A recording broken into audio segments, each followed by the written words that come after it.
Olá, boa noite a todos, todas e todes. Bem-vindo aqui ao Imagine 2030, festival que estamos no segundo dia, essa rede de antenas, né, do Imagine 2030. Eu sou Leila de Barsolis, artista da culinária, ativista de uma alimentação limpa, boa e justa para todos, e também feminista. E estou aqui hoje, né, para fazer essa mediação dessa conversa maravilhosa entre duas mulheres incríveis, né, que eu admiro muito. Uma eu conheço bem próximo, e a Déia estou conhecendo agora, também já sou fã, e queria falar um pouco aqui, né, sobre a nossa iniciar esse diálogos diálogos provocativos. Aqui na tela também tem a Caroline Martins, né, que é nossos tradutores de Libras, e o Yuri Soares, fazendo essa tradução, né, para a inclusão de quem tem deficiência auditiva, né, a presença deles é muito importante aqui para a gente ampliar, né, a nossa rede. E tem como prática, assim, a gente vai fazer uma descrição física, né, para incluir também os deficientes visuais. Então, eu queria pedir aqui, primeiro, essa rodada da descrição, né, a gente fazer. Então, eu vou falar primeiro eu sou morena, clara, né, cabelo raspado, curto, estou usando óculos, tenho um nariz pequeno, boca fina, estou com uma camiseta preta da Marcha Mundial das Mulheres, e atrás de mim tem uma parede branca, né? E aí quero descrever também aqui o Yuri e a Caroline, porque elas estão com o microfone fechados, né? Então eu vou descrever a Caroline, né? É uma mulher negra, periférica, pele um pouquinho clara, cabelo crespo claro, amarrado com rabo de cavalo para cima, com covinhas na bochecha apenas do lado direito. E está vestindo uma blusa preta de frio e num fundo cinza. O Yuri, preto, afro-indígena, com o cabelo black, com 1,80 m, né, uma altura, magro, vestindo um suéter preto e está em uma janela de tela realizando a interpretação em português, em Libras, tanto ele como a Carolina, eles vão revezar nesse diálogo, né? E o Imagine 2030 é um festival com realização colaborativa de pessoas que celebrando a potência da nossa conexão e do nosso fazer transformador. Afirmamos que um futuro radicalmente diferente está sendo construído porque somos parte dessa construção. Então, aqui nos comentários, na programação, tem um link da vaquinha, né? Quem puder colaborar, gerando um impacto imediato nas ODSs, né? Em colaboração, e também ajuda aos nossos artistas que estão se apresentando, né? É um apoio bastante importante. Se você tem interesse, a gente tem aqui na nossa tela, tem um QR Code, onde você pode colaborar. Bom, gostaria Miriam, você quer fazer sua descrição? Posso fazer. Boa noite. Eu sou a Miriam Nobre. Eu sou negra, com a pele clara, o cabelo branco, enroladinho, assim, curtinho. Para quem já imaginou a tempestade do X-Men, é parecido. É um pouco pretensiosa essa descrição, mas estou aproveitando. Eu estou sempre sorrindo, estou de óculos, estou com um colar também aqui da Marcha Mundial das Mulheres, estou com um brinco das indígenas Mapuche do Chile e um vestido florido não, estampado, sei lá. E atrás de mim tem uma estante de livros e uma porta que dá para outra porta, que dá para outra porta. Quer dizer, não, só são duas portas, mas dá para imaginar que você faz. Déia, pode fazer a sua descrição. Bom, eu sou a Déia, eu também estou usando óculos, sou uma mulher negra, também tenho os cabelos cacheados aí, caracolados, mais para o Black Power, né? para colocar essa essência, essa coroa aí no alto da minha cabeça. Eu estou usando uma blusa florida mesmo, de amarelo, e com umas rosas também. Então tem vermelho, tem verde, tem laranja, bem colorido. Estou com a bandeira, né? Não é bem uma bandeira, mas é um turbante, na verdade, com as cores do arco-íris, né? Para representar essa ODS 5, para a gente poder falar dessa igualdade de gênero, né? Fazer essa troca com a Miriam. E atrás de mim tem uma estante com livros, né? Tem alguns livros aqui, alguns jurídicos, alguns romances, alguns de minha autoria, que tem uns que eu escrevi com o irmão dele, tem um aqui que está junto comigo também. Bom, eu quero agradecer muito, né, a presença de vocês duas aqui no Imagine, foi muito bacana. Eu também agradeço a Fernanda por me convidar a fazer parte de colaborar nessa curadoria, né, foi muito bacana, assim, nós somos uma rede de antenas, né, que traz um fortalecimento, e como a gente traz isso no nosso dia a dia. Quero apresentar aqui, então, vou apresentar a Miriam, né, a Miriam Nobre.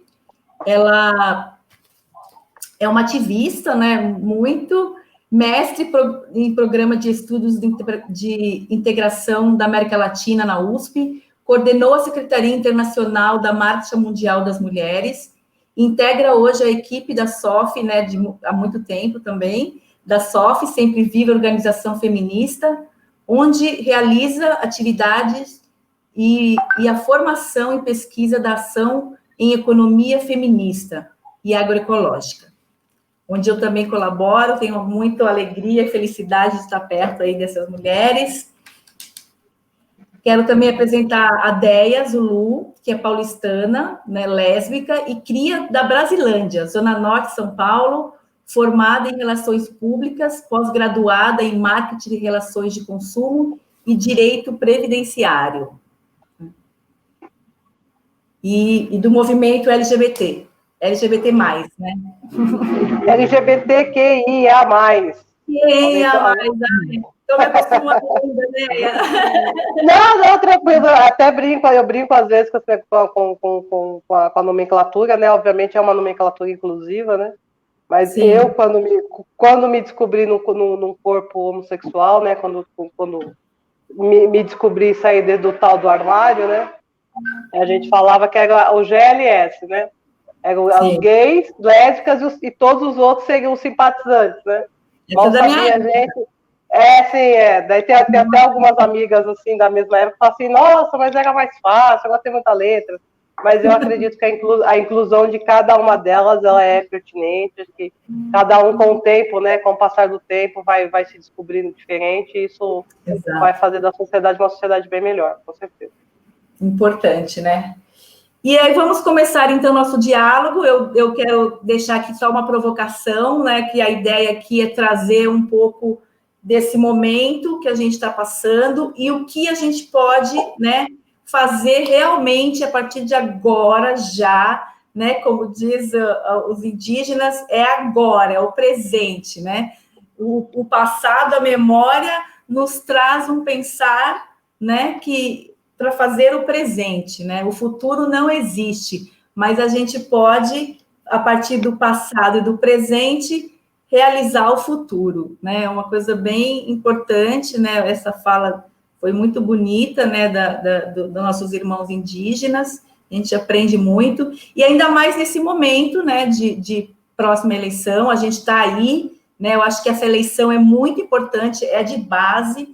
Então, eu gostaria de começar, assim, essa provocação desse momento como que a gente pode trazer, né, as práticas da economia feminista, essas experiências, né,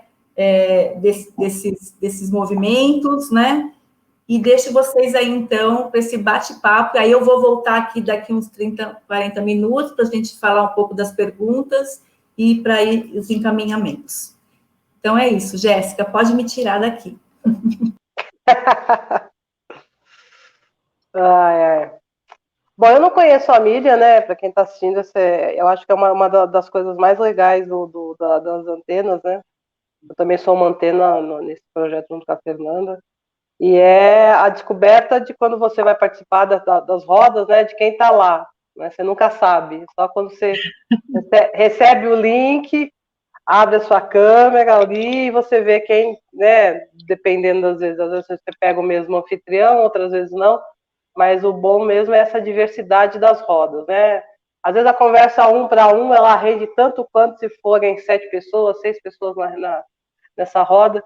Então, acho que vai ser a mesma provocação com a mídia, né? Acho que, como toda boa conversa de quem não se conhece, né? Ela já falou um pouco do que ela é profissionalmente, mas fala um pouco do que é você como pessoa, para a gente poder engatar um pouco o DS7 aí, acho que vai fazer sentido para quem está assistindo. Estou pensando de contar como que eu cheguei aqui, né? Como é que eu conheço a Leila, né? Também. A Leila tem faro para comida boa, né? Então, isso, acho que é assim que ela chegou perto da gente. Que lá na SOF, onde eu trabalho, a gente trabalha junto com as agricultoras quilombolas do Vale do Ribeira, lá da última cidade que tem no Vale do Ribeira, da Barra do Turvo. Então, a gente foi trabalhando com elas e percebendo, assim, como elas produzem alimento bom, alimento de qualidade, né, alimento agroecológico, uma diversidade de comidas, assim, super interessantes. E aí, então, a gente começou a organizar o povo aqui da cidade, ou encontrar gente que já estava organizada aqui na cidade, aqui em São Paulo, mas também no Taboão, no ABC, para fazer a comida delas chegar aqui. Porque, justamente para fugir dessa ideia, assim, sabe, de comida orgânica é um nicho de mercado que vende no supermercado para quem tem dinheiro. Não, é tudo o contrário, né? É como é que aquela comida boa que elas produzem pode chegar no povo trabalhador aqui, quem precisa comer essa comida boa, né? Que fortalece, que dá uma imunidade, que fortalece o corpo, fortalece a alma. Assim que eu cheguei aqui. Não sei se eu falei, se eu me apresentei, mas é uma apresentação, né? Não, mas sabe que a comida, a comida e a cozinha, elas fazem muito essa historiografia, né? A gente pode falar que é uma etnografia da cozinha, né? Porque os povos originários, né, como teve mais cedo outra roda de conversa, a natureza, né, a comida, o plantar, o colher, ele é um início de ciclo, é um fechamento de outro. Então, a comida, quando ela chega na sua mesa, na verdade, a gente realmente está recebendo essa cura que você falou, né, um alimento orgânico, mas de fácil acesso, não essa coisa gourmet que tem por aí, né, que todos os caras gourmetizam, né, até o coco está embalado, bonito, pegam, passam plástico no coco, deixam, sabe? Então, a gente precisa realmente, acho que, voltar esse olhar, né? E comer, e quando você come, né? Quando você vê o tamanho do alimento, às vezes você compra uma cenoura, você vai numa feira padrão daqui de São Paulo, você vê uma cenoura gigante, você fala, essa cenoura tá bonita. Não, mas a cenoura orgânica, ela é pequena, ela tem várias cores, ela vai tendo E a partir disso, das cores, né, das próprias cores das comidas, né, a gente sempre fala daquela alimentação colorida é a mais saudável, a gente também até pode fazer essa conexão, né, com o ODS5, que é a igualdade de gênero por conta da cor do arco-íris, né? Esse arco-íris tão simbólico, né, que começa de uma parte e fecha para o outro, então ele dá essa amplitude. Então a comida e a natureza também estão integrados, né? Então quem fala que as famílias homossexuais são famílias desvirtuadas, né? Então acabar não pensando enquanto que a gente está integrado enquanto natureza, né? Quanto uma árvore ela faz diferença na vida da gente. Eu tenho uma árvore que eu plantei aqui na frente de casa, acho que ela já vai fazer uns 20 anos. E assim, ela me dá presentes todo dia 2 de janeiro, ela fica florida assim, de um rosa gigante, assim, ela abre, vira um caramanchão, assim. Então eu fico esperando ela e fico esperando o IP do vizinho de frente, que é o IP rosa também. Todo ano, dia 21 de setembro também, as folhas todas caem, fica pura flor. Então, isso é uma... Vocês vão escutar um barulho, porque a minha rua é de passagem. Às vezes tem um engraçadinho que ele sobe com a moto aqui de monte. Mas essas conexões com a comida, eu também vou fazer a minha conexão com isso, Eu cresci no quintal da minha avó, que é aqui perto, né, 5 casas acima da minha, onde ela chegou a plantar também, plantava milho de pipoca, e mostrava as coisas pra gente, tinha cana, goiaba, pitanga, ameixa, né, manga. Então, você tá perto da árvore, pegar a fruta do pé e chupar é uma outra visão. E assim, acho que, como você falou que a Leila tem faro para comida boa, acho que onde tem comida boa tem gente boa, né? Então, isso que faz com que as amizades aconteçam, que as conversas elas tenham uma profundidade e a gente não fique só naquela água rasa, né? Das conversas periféricas, o que você fez ontem, o que você deixou de fazer, como que vai o trabalho. Acho que no dia a dia a gente pode aprofundar a partir de estar cozinhando, né? Isso. E minha avó cozinhava muito, né? Ela fazia questão de fazer os aniversários dela, então enchia a casa com os netos, com os bisnetos, com os sobrinhos que ela tinha, né? A casa é uma memória de comida para mim, é uma memória muito boa, né? E aqui na minha casa também, com a minha mãe, com os meus irmãos, é uma coisa que a minha sobrinha até hoje fala, né? Poxa, eu chegava lá na avó, já tinha comida, já tinha isso, já tinha aquilo outro, se pedia, sabe? A memória afetiva dos meus 2 sobrinhos com a avó é sempre dessa coisa, né? Da cozinha, da comida, e isso é uma coisa que realmente me dá um acalanto muito bom na alma, né? Você saber que a gente tem essa troca de afeto para além de qualquer outra coisa que vai ficando. Essa coisa que você está falando, né, o que é bonito, né? Tô voltando ainda na história da cenoura que você falou, né? Por que a gente acha que a cenoura que é produzida com um monte de insumo químico é a que é a bonita, né? Então, essa coisa da homogeneização da comida, né? De você querer que tudo seja igual sempre, é um pouco, como você falou, essa ideia do padrão da família, né? Da família do comercial da margarina. Não é à toa que eles empurram aquela margarina horrorosa com uma família padrão, branca, loira, com, né, um pai, mãe, 2 filhos. O pai sai para trabalhar, a mãe fica em casa, né? Então, essa ideia de uma coisa homogênea, padrão, que organiza a nossa vida, e que é totalmente o contrário da vida e a natureza como vida, né? Porque, assim, quando a gente... Até o açúcar que elas fazem lá, né? As agricultoras fazem, cada hora vem de uma cor, né? Aí, às vezes, as pessoas aqui da cidade, mas cada hora vem de uma cor. Eu falei, gente, mas a cana cada hora é uma. Bacana, então a cana é uma, se for açúcar de beterraba vai ser outra cor, e aí vai, né? A gente é colorido, né? De certa forma, né? Então isso no alimento também vai dentro, né? Eu acho que a gente está nesse momento, assim, as pessoas estão numa insegurança, né? Então elas ficam querendo essa coisa do tudo igualzinho, tudo sempre vai ser a mesma cor, sempre vai ser como se aquilo te desse os passos, né? E não, a vida não é assim.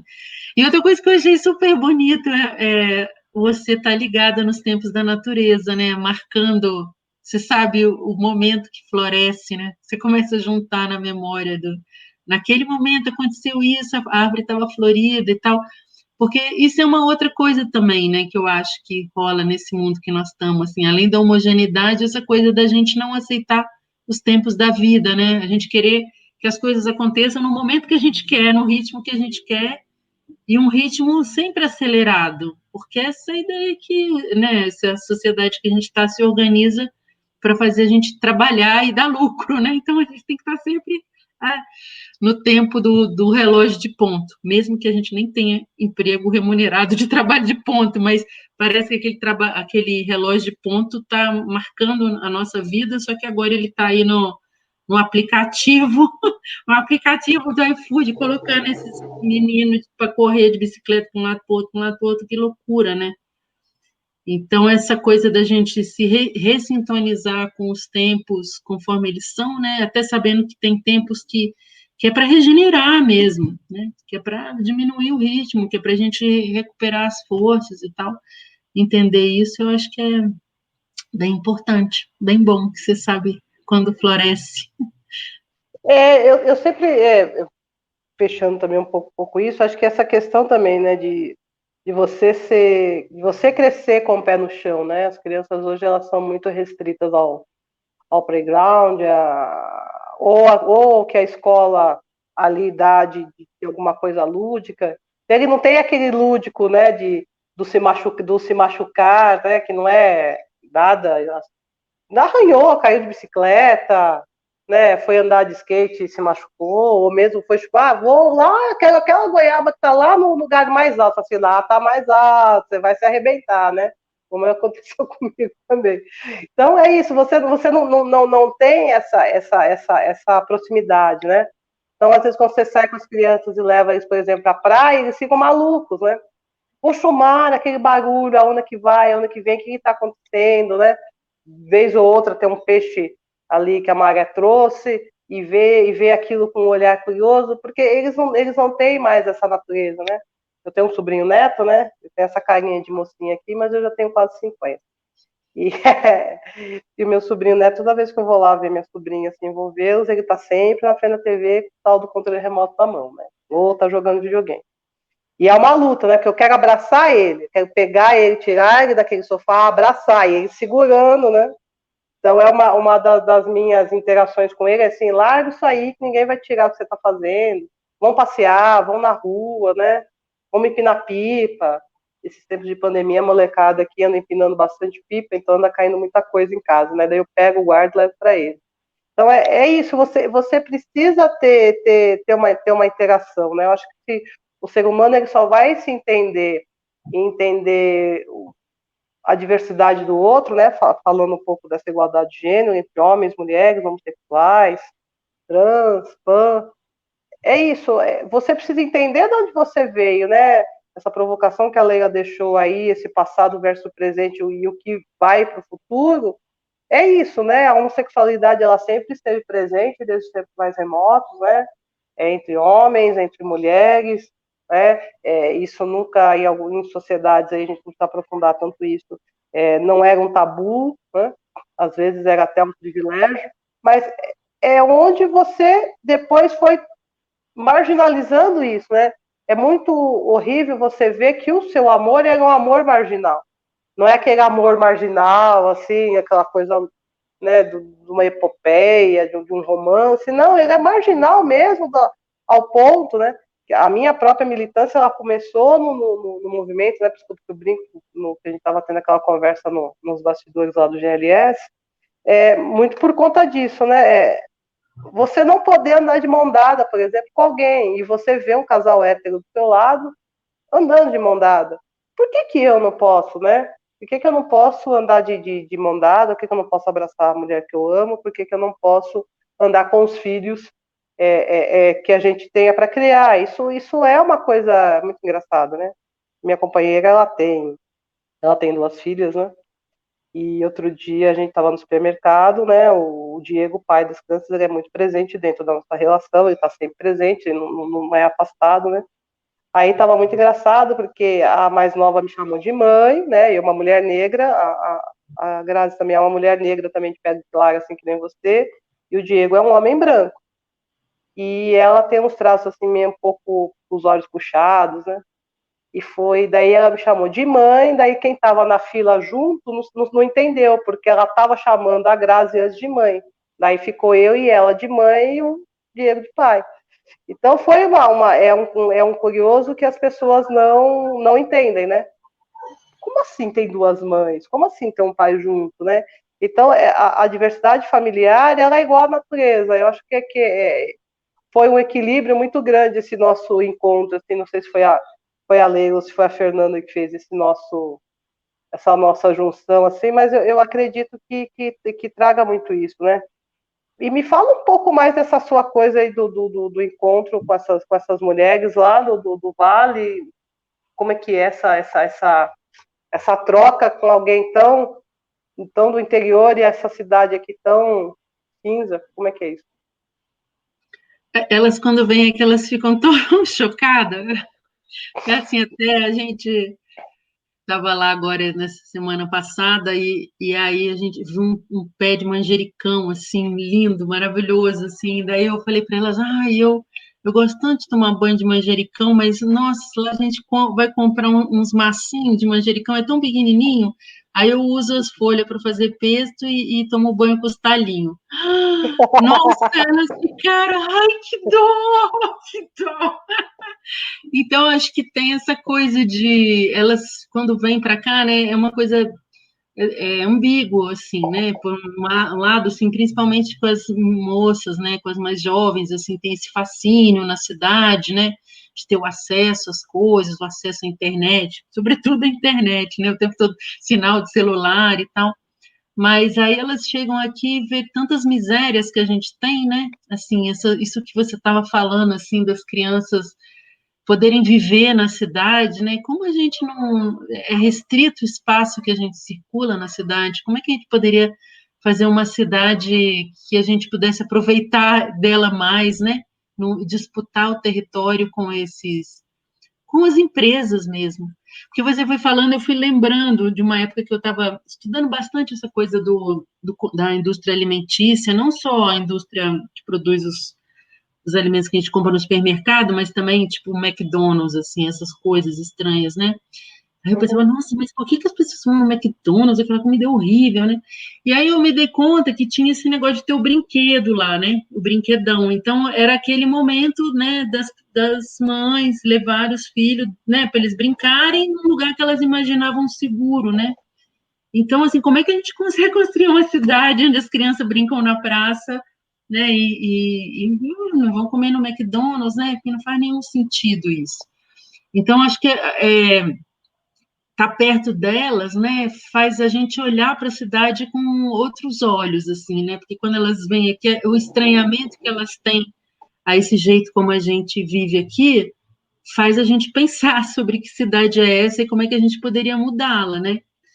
Então, isso eu acho que, né, isso era um assunto também, né, da gente falar desse ano, né, desse ano de eleição e tal, eu acho que a gente colocar em conversa, né, que cidade é essa, como é que a gente vive essa cidade, como é que a gente ocupa esse território, né, para viver os amores que a gente tem, né, livremente, e também fazer dessa cidade de um outro jeito, assim. Então, eu acho por aí. E outra coisa, só que eu. Ih, a Leila já chegou, então acabou nosso tempo. Leila, agora que agora que tá bom. Não, é que eu queria falar uma coisa muito pequena, assim, que é também outra coisa, assim, que é meio ambígua também, né? Que a gente está falando da comida, da coisa boa, né? Da memória, né? Que a gente tem quando a gente chegava, né, na casa das nossas mães, nossas avós, aquele cheiro de comida. Mas também, vocês lembram como era, né? Que a gente ficava aí no final, a gente que ficava lavando a louça, e os meninos chegavam, na hora que está acabando a louça, vinha com um copo, assim, como? Não é possível, você é incapaz de lavar seu copo. Assim, como que também é desigual, né? A distribuição, assim. Então, é uma coisa que a gente quer reconhecer, né? Tudo que envolve de bom, de conhecimento, né? No fazer a comida, mas como é que a gente pode compartilhar também, né, para a gente poder também ter mais tempo livre, né? Exatamente, eu só entrei para. Eu vi que exatamente que está muito bom o papo, e eu só entrei para fazer exatamente esse sinal assim de você falar um pouco, Miriam, de como a relação delas lá, né? Que o tempo é outro, o dinheiro também é outro, né? Que elas vivem, né? As mulheres lá no campo. E a Deia também, aqui tem, isso foi tudo umas perguntas aqui sobre o mercado das donas, né, do mercado, Deia. Queria que você falasse, e eu achei que foi muito legal, enquanto de vocês duas tem realmente tudo a ver, né, e só para colocar só entrei para colocar mais essa questão aí, reforçado, que vocês já estão falando, né, ou esse olhar do dinheiro, sabe, desse lugar, como é que é. É isso, gente. Só tá lindo. Posso sair já. Eu vou contar um caso, daí você fala primeiro. Não, continua, porque daí eu vou fazer o link do dono do mercado, que ele é mais aqui. É um projeto que a gente tem, né? Ele é mais dentro da cidade, né? Aí dá até para a gente fazer essa conexão com o campo também, vai ser legal. Não, a história que eu ia contar é que quando a gente estava lá semana passada, a gente estava conversando com elas sobre o arroz, né? O preço do arroz. Uhum. Lá nessa região, o Vale do Ribeira é uma região onde tradicionalmente plantava arroz, né? Nos quilombos, mas mais nos quilombos lá para cima de Eldorado, tem variedades de arroz, assim. Tem uma coisa bacana em relação ao arroz, né? Que foram as mulheres negras que trouxeram a técnica de cultivar o arroz, né? No Brasil. No Brasil, nas Américas todas, né? Foi primeiro o arroz africano que veio com as suas técnicas, depois é que a gente passou a comer esse arroz de origem asiática. E lá no Vale tem muitas variedades, é muito legal. Mas muitas mulheres lá nesse quilombo onde a gente atua, lá na Barra do Turvo, pararam de plantar arroz, porque é um trampo, não tem como dizer que não. Lá é muito alto, assim, uma espirambeira, tem que subir uns morros enormes. Assim, quando eu chego lá, só de subir o morro eu já cansei, tem que trabalhar ainda. Falta de ar. É assim mesmo. E aí depois tem que colher, tem que bater, né, o arroz para tirar a casca, tudo, então é muito trampo. Mas aí, não, mas comprar, mais arroz no mercado comprado, tá tão caro agora, como que é e tal. E aí a gente começou a conversar sobre esse negócio do dinheiro que precisa. E aí teve uma mulher lá, a Nilce, que falou: a necessidade para o dinheiro é a gente que dá. Porque alguém falou assim, a gente necessita do dinheiro, né? Necessita do dinheiro. E aí a Nilce falou, a necessidade para o dinheiro é a gente que dá. Nossa, eu achei isso incrível, né? Porque se você começa a pensar assim, bom, tudo bem, acho que a gente precisa de dinheiro mesmo nessa sociedade que a gente está, que é hegemonicamente capitalista, né? Que precisa de dinheiro para pegar um ônibus, né? Por exemplo. Uhum. Mas quantas coisas a mais a gente não vai se inventando, né? Se criando necessidade e precisando de dinheiro que eu acho que se a gente olhasse para as coisas de outra maneira, para tentar entender o que é a riqueza mesmo, né? Que não é tudo que é monetariamente valorizado que é riqueza, né? O que, né, que é o que eu desejo ter e tal. Se a gente mudasse isso, acho que ia ajudar bastante. Agora, aqui na cidade, eu acho que o desafio que a gente tem é por espaço mesmo, assim, né? Por espaço, tanto a gente lutar por moradia, né? Porque às vezes você fica meio. Dá uma brabeza de você pensar, né? Que você tem que trabalhar pra caramba para pagar aluguel, né? Assim, que aquele dinheiro, vai aquele monte, né? Você trabalha, aí você vai, paga um montão de aluguel, paga um montão de energia, né? Aí, né?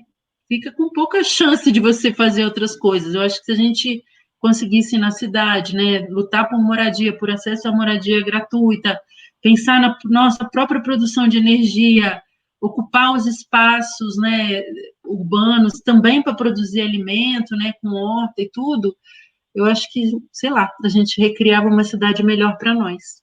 Não sei se faz sentido.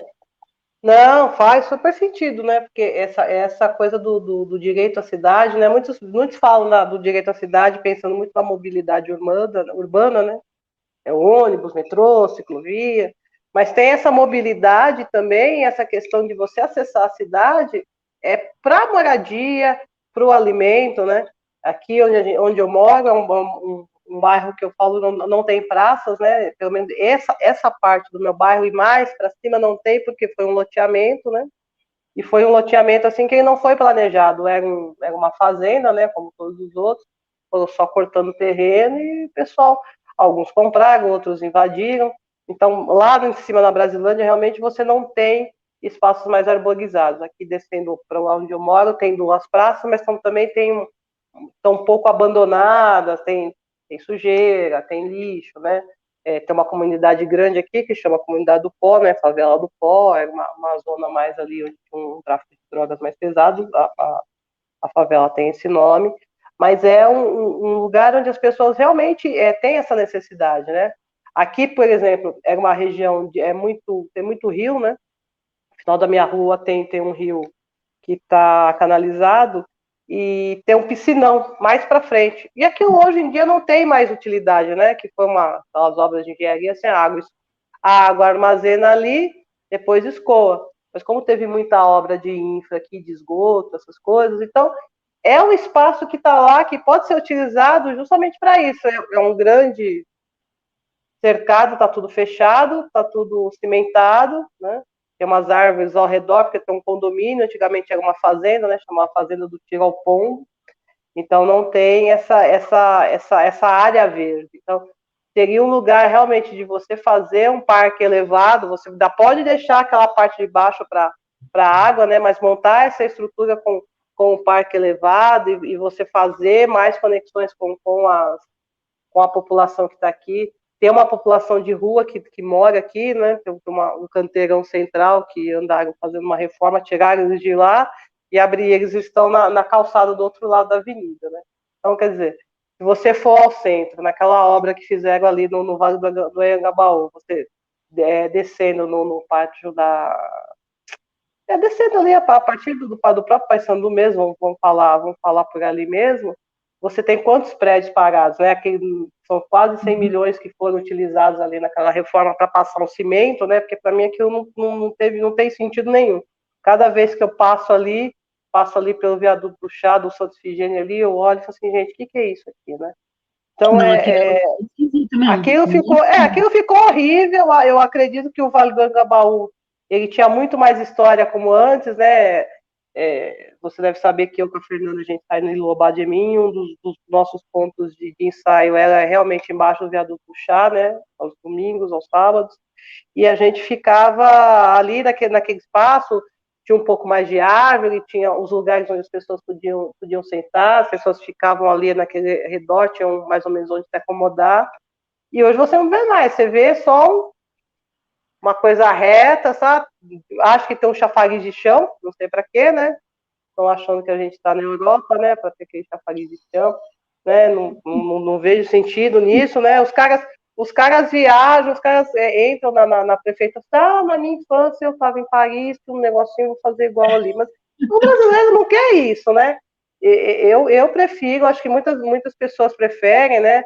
As árvores, mas aí eles fazem também a contabilidade, quantos garis, quantos mais eu vou precisar ter na cidade para recolher as folhas, né? Mas eles podem trabalhar com compostagem, eles podem pegar aquela matéria orgânica, levar para um aterro, né, adequado, e aquilo se transformar em terra novamente, e voltar para lá como adubo, ou a própria população ter acesso a esse adubo, ter acesso a essa cadeia produtiva aí que a própria natureza nos dá, né? Eu faço compostagem aqui em casa, não faço a melhor, mas tudo que é orgânico eu vou colocando lá. E aquilo vai virando um adubo, fica aquela terra preta, você joga aquilo na planta, em 2, 3 dias, se ela está meio caída, ela ganha uma vida. Então, por que a gente não utiliza isso para trazer vida para a própria cidade, né? Então, eu tenho lido bastante sobre isso, né, economia solidária, até para montar o próprio Donos do Mercado, foram meses de imersão. O Donos do Mercado, ele tem um perfil no Instagram, e são mulheres que compõem o Ilobá de Mim, mas não tinham acesso à mídia, né, para fazer a divulgação dos seus produtos. Então, a gente acabou pensando nisso numa provocação que a gente teve num dos nossos encontros, inclusive no nosso naipe, que é o naipe do Agogô, que a gente toca. E eu, daí mais algumas outras mulheres, né, inclusive a Fernanda, a Fabi, Nossa, não vou cometer essa gafe de esquecer o nome das outras duas. A Ana e... Nossa, a Carol e... Nossa, e a Maíra. Pronto, salvou. E a Raquel também, até um determinado tempo, junto com a Laís, que ela acabou desenhando toda a marca e dando a comunicação visual do projeto, né? Mas foi para colocar essas mulheres num lugar de encontro e também da gente poder saber que lá dentro do próprio bloco você tem potências, né? Então, você tem mulheres que fazem chequerê, que fazem biojoias, que costuram, outras que cozinham, que, nossa senhora, se você for na onda delas de pedir a comida delas todo dia, você vai entrar tem que entrar junto na academia, né? Então, você tem potências ali para tudo. Você tem fotógrafas, cozinheiras, né, chefes de cozinha, designers, mulheres que largaram a academia, que eram psicólogas e hoje empreendem o seu próprio negócio, fazem bolsas, né? Então, lá toda semana, toda terça-feira, a gente faz uma atualização, né, desse perfil, e daí ele vai ficando ali de terça a segunda, aquela atualização da semana, obviamente se tiver alguma coisa extra durante a semana a gente coloca, mas é geralmente para isso, para que essas mulheres e também quem faz parte do bloco também procure dentro ali, independentemente se for uma mulher negra ou não, mas se você já está dentro de uma comunidade tão grande, alguém deve ter aquele serviço que eu estou procurando ou deva conhecer alguém. Então a gente acaba sendo a referência, né, de uma para a outra ali dentro. Então o dono do mercado ele vem muito disso. Aí podem achar, mas que nome pretencioso, donos do mercado, né? Ele não é um nome pretencioso. Ele vem muito dessa coisa das mulheres serem empoderadas, né? Você mesmo falou, né? Que as mulheres trouxeram arroz de África, né? Quanto que as mulheres africanas ajudaram para que a sociedade negra hoje ela tivesse essa estrutura. Então a gente fala realmente que as mulheres, as griots, elas têm essa força no nosso dia a dia. E o mercado, quem é dono do mercado, quem conhece um pouco do candomblé, um pouco da matriz africana, sabe que Exu é o dono do mercado. E o Exu, ele é a troca. Então, para ele, você não vai levar vantagem, você vai vir com a troca. Ele é dono da banca tanto para quem compra, como do dono da banca para quem está vendendo. Então, aquilo para ele não é só o dinheiro. Então, é o que a moça lá desse quilombo falou, né, que a necessidade para o dinheiro é a gente que dá. Exu realmente ele fala isso porque você faz a troca, né? Você tem nesse nesse ensinamento isso. Então, se eu quero a caneta, não é só o dinheiro, é a troca. A caneta vai servir para que eu escreva, por exemplo, um poema e que eu alegre uma pessoa lá na frente, mas quem fez também precisa continuar fazendo e quem vende também precisa continuar vendendo. Então, é um ciclo, né? Mas com benfeitoria, não é só essa coisa desse capitalismo selvagem onde você tem o dinheiro pelo dinheiro, a troca pela troca, é um absurdo você, em tempos de pandemia, e mesmo acho que outro dia, de novo, saiu outra lista de não sei quantos bilionários brasileiros, né? Então, com a Amazônia pegando fogo, com o Pantanal pegando fogo, daí você anda aqui por São Paulo, cada vez mais você vê barracas, né, mais novas, as pessoas estão saindo das casas realmente, que é essa coisa que você falou. Como que eu vou trabalhar, pagar 1,5 pau de aluguel, né? Só o aluguel, né, aquela estrutura física só. Não tem o IPTU ali, ainda não tem a água, não tem a luz, não tem o que eu vou comer, não tem como eu vou me locomover. Então a pessoa fala assim, eu vou ali na loja de esportes, vou tentar comprar uma barraca, né? Ou vou armar alguma coisa e vou morar ali. Porque das vezes que eu tenho ido no centro nessa pandemia aí, depois que deu uma abrandada, é exatamente isso. Você vê pessoas que elas não têm uma característica daquela pessoa que está há muito tempo na rua, né? Que já está mais suja, que já está... Ela tem barracas mais novas, né? Ainda tinha algum dinheiro, né? Vamos pensar assim, ou ter visto de alguma doação, e está se mantendo ali no lugar para dormir. Mas, obviamente, que logo cedo, às 8 horas da manhã, né? Eu passei 15 dias atrás, no domingo, ali pela Sé, as pessoas estavam recolhendo as coisas molhadas que tinham acabado de jogar água. Então, ainda continua, ainda continua, né? Meu olho me enche d'água. É uma coisa que realmente me dói, não falo isso da boca para fora. Me dói muito ver a condição do ser humano como ele está hoje. E como que a gente precisa realmente reagir. Às vezes as pessoas falam assim, tá candidato político, tem dinheiro, tem isso. Não é por isso. É porque esse sentimento brota e é onde você vai conseguir ter alguma chance, alguma força, né?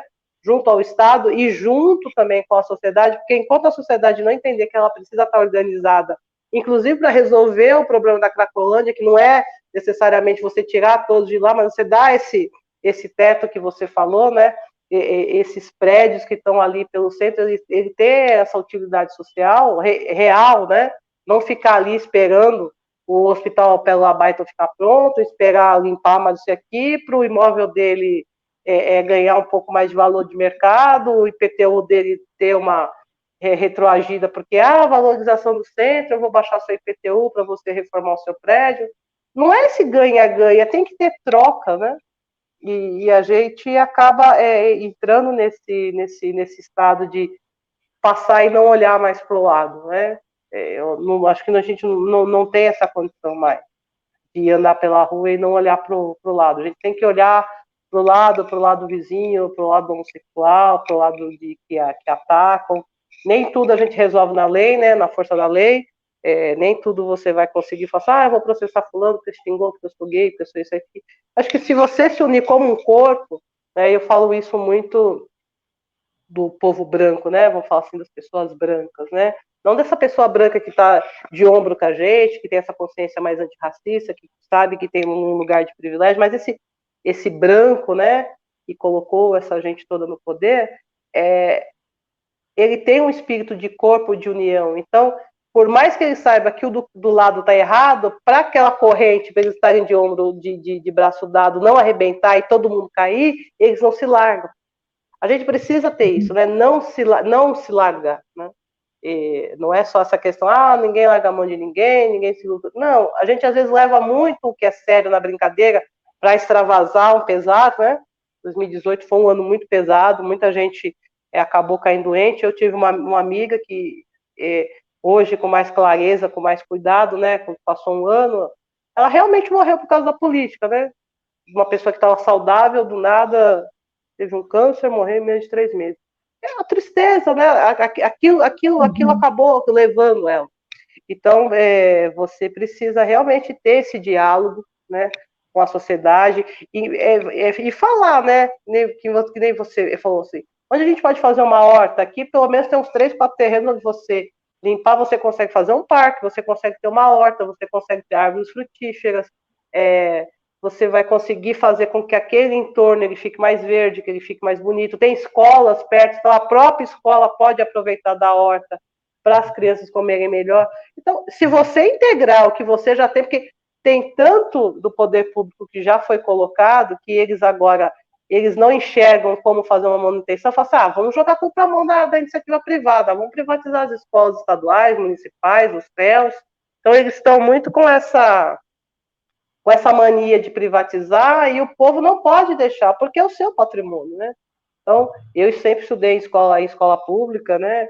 Estudei em faculdade particular, porque foi o que eu consegui, mas eu tenho na escola pública, assim, um lugar onde que a gente consegue a melhor educação, onde você realmente vai conseguir fazer com que o país avance, né? E juntando esses ensinamentos, né? Você que tem esse privilégio de poder estar indo no quilombo sempre, né? E ter esse contato, trazer isso para a cidade. Eu acho que essa troca realmente ela vai acabar sendo mais benéfica e a gente vai conseguir estreitar esses laços aí finalmente. Espero eu nesses próximos tempos aí. Você sabe que elas trazem muitas raízes, sabe? Muitos inhames. Tem um monte de tipo de inhame, um monte de tipo de... Bom, batata baroa, de vários tipos, batata doce, de várias cores, assim, é muito, muito impressionante, assim, sabe? E eu fico impressionada por duas coisas, assim, quando a gente vai nos lugares, assim, umas pessoas mais velhas que vêm, de repente, nossa, isso aqui eu nunca mais tinha visto, sabe? Até taioba. Tá? E eu fico super feliz com isso e também, às vezes, eu fico muito chocada, assim, quando umas pessoas falam umas coisas, assim, do tipo, assim, agora a gente trouxe cana, que você estava contando que tinha cana no quintal da tua avó, e um menino perguntou, mas como come isso? Como come cana? Meu Deus, assim. Acho que ele fez referência com o bambu, né? Por conta dos gomos, né? Então, era tudo comum isso aí, né? É um grau de desconexão das pessoas, sabe, com a vida, né? Esse lance que você estava falando de fazer compostagem, né? A gente, na economia feminista, a gente fala, né, do princípio da ecodependência, né? Da gente reconhecer que a gente vive nesse planeta Terra, que nós somos natureza também, né? E que na natureza o resíduo de um processo é insumo de outro, né? É a troca que você estava falando, esse círculo aí, né? Então, pô, eu não posso simplesmente, tipo, eu coloquei o lixo, fecho o olho, né? O que é esse lixo que eu estou produzindo? Ele está virando o quê? Então, aí você começa a fazer o composto, você começa a ter vontade de comer coisa que você descasca para colocar no composto, né? Assim, você vai conectando as coisas de uma outra maneira. Mas é claro que eu estou falando isso, assim, como uma questão assim que a gente vai tocando da nossa própria vida, mas não é só a nossa vida, né? É o sistema todo, como você está falando mesmo, porque a gente tem uma política de resíduos sólidos, que foi uma luta toda de construir e que não vai para frente, porque tem os interesses mesmo, né? A famosa máfia do lixo, né? Que sempre fica extraindo, trata o lixo como sendo, o resíduo como sendo uma mineração, né? Que eles extraem e controlam, né? Então, toda essa dinâmica econômica aí do capitalismo de pôr cerca e controlar, que eu acho que a gente vai rompendo, né? Assim, tipo, não, vamos trabalhar pelo comum, né? Vamos ter esse acesso a essa riqueza e apostar nessa riqueza de uma forma comum, né? Então, nessa coisa toda do Estado, sempre está fazendo fazendo essas parcerias público-privada que eles falam, né? Que na verdade, é o Estado entregar o patrimônio público para a iniciativa privada e ainda funcionar e colocar os servidores públicos funcionando de um jeito da lógica da iniciativa privada, que é ter lucro, né? Não é prestar um bom serviço, é ter lucro. Para a iniciativa privada, o que eles querem é ter lucro, aí eles prestam um bom serviço para ter o lucro, né? E a função do Estado é outra, a função do Estado é servir, né, bem e tal, é garantir que as pessoas tenham acesso à saúde, educação e tal. Então, a gente também está pensando muito, assim, que tem essa dimensão que você estava contando, né, do Iluobá. O Iluobá é um comum, né, é uma comunidade. Então, essa comunidade, ela tem uma dimensão econômica também. Então, ou o quilombo, né, ou como é que elas usam a terra no quilombo, todos esses processos comuns que a gente usa para fazer economia, a gente expandir isso, inclusive na relação com o Estado, de um jeito que não seja a gente suprindo as falhas do Estado e do mercado com mais sobrecarregando mais ainda as mulheres, né? Mas como é que a gente consegue que recursos do Estado venham para esse comum, mas que a gente influencie o jeito do Estado funcionar, o nosso tempo, com a nossa lógica e tal. Então, a gente está nessa onda aí de afirmar essa parceria público-comunitária, né?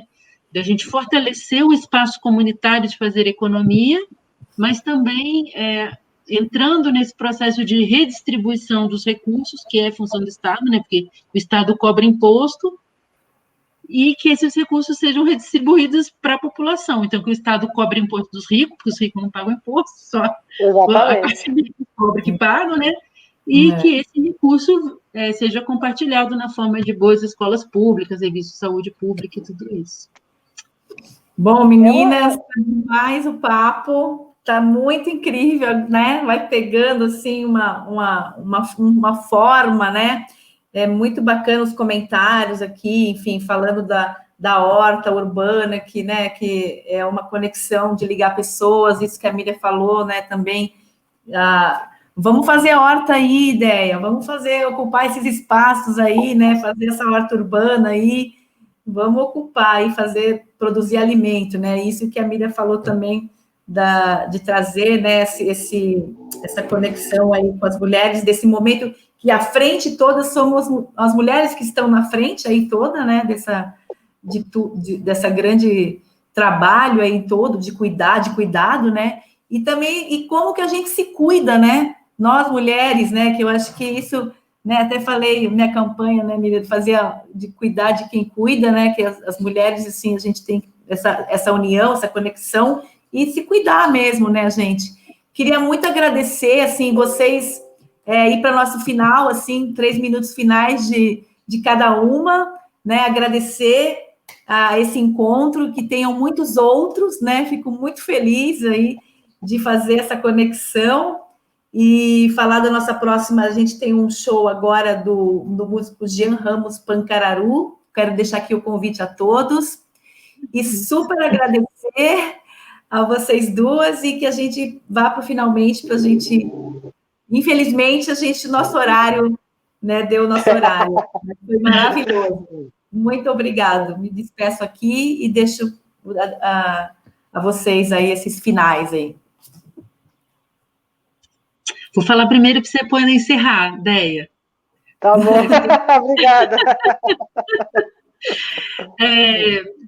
Então, eu tentei compartilhar um pouquinho, né, das ideias que a gente tem sobre economia feminista, esse princípio da ecodependência, né, da interdependência também, né, da gente se reconhecer como seres humanos que estamos sempre precisando de cuidados, mas como é que a gente compartilha esses cuidados para não ser também tão desigual, né? A gente só cuidar e nunca se cuidar. E aí, então, quem quiser conhecer mais das coisas, as publicações que a gente tem, tudo, é entrar lá na página da SOF, da Sempre Viva Organização Feminista, que a gente tem várias publicações lá, e aí a gente fica e permanece em contato. Obrigada. Fala que dias que tem feirinha, tem orgânico lá também, para o pessoal começar a ir lá. Boa. Então, mas é nada simples, nada que se respalhe em 3 minutos. É porque a gente tem as agricultoras, né, da Rede Agroecológica de Mulheres Agricultoras, lá da Barra do Turvo.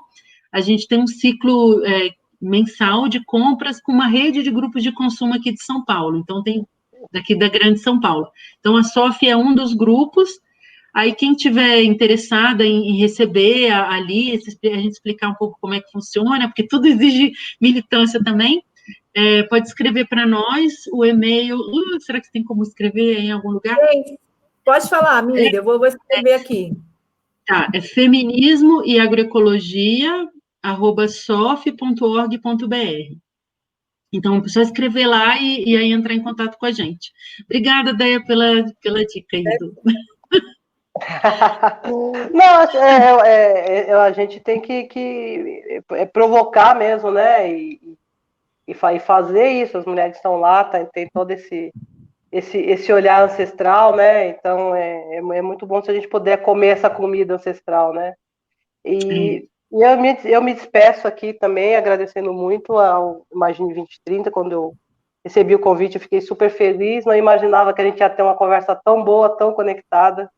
Foi muito bom mesmo, Miriam, te conhecer. Vou aparecer lá na SOF lá também para conhecer mais também, a gente poder ter essa troca. Acho que vai muito do encontro das coisas que a gente já conversou até para a própria campanha, né? Falando de pré-campanha ainda, né? Hoje e amanhã a gente começa a lida, né? Então as campanhas vão estar no ar aí, vocês vão ver as redes inundadas de coisas, de números, de cores, de bocas e risos. Mas para além do que é eleição, né, esse ato cívico, que a gente realmente trabalhe essa eleição como memorial do que a gente perdeu e do que a gente anda perdendo. Então, a nossa memória ela tem que ficar viva na hora do voto, ela não pode ser só o voto pelo voto, né? A gente tem que realmente ver se aquela pessoa que está encampando aquela bandeira, ela encampa a mesma bandeira ou ela está ali só pelo momento. Eu acho que na simplicidade a gente vai conseguir muito mais. E vou fazer aqui o meu merchan também, quem puder ir lá no... Só um pouquinho. Desculpa, feminismo, Miriam. Não, escrevo.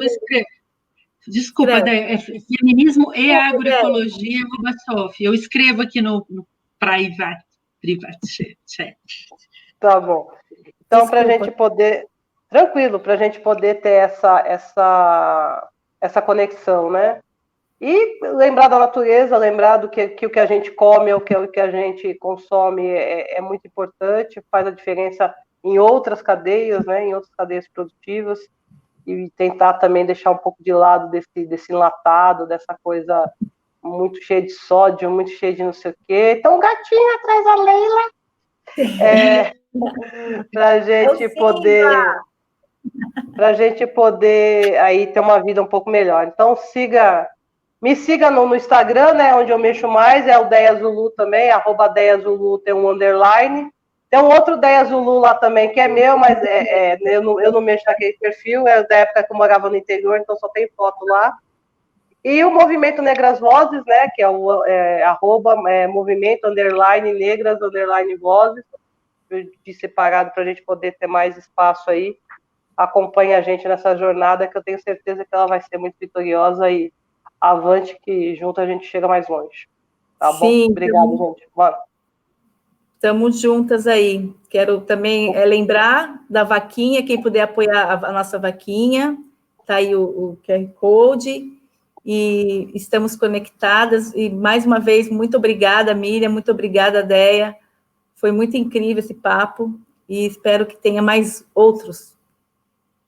Teremos. Acho que eu não vou perder essa conexão com a Miriam, não. Vai ser uma conexão foi muito gratificante. Vai ser ter outras conversas com ela, com certeza. Obrigada. Muito com comida um dia. Com comida! Isso, vamos fazer aí, eu me proponho aí a gente fazer uma comidinha aí, juntas. Aí, Leila. Lá e fazer essa horta aí, hein, Déia? Vamos lá, né, Miriam? Fazer essa horta lá. Fazer essa horta aqui para a gente poder fazer essas conexões com as escolas, vai ser bem legal. Beijo, gente. Obrigada, gente.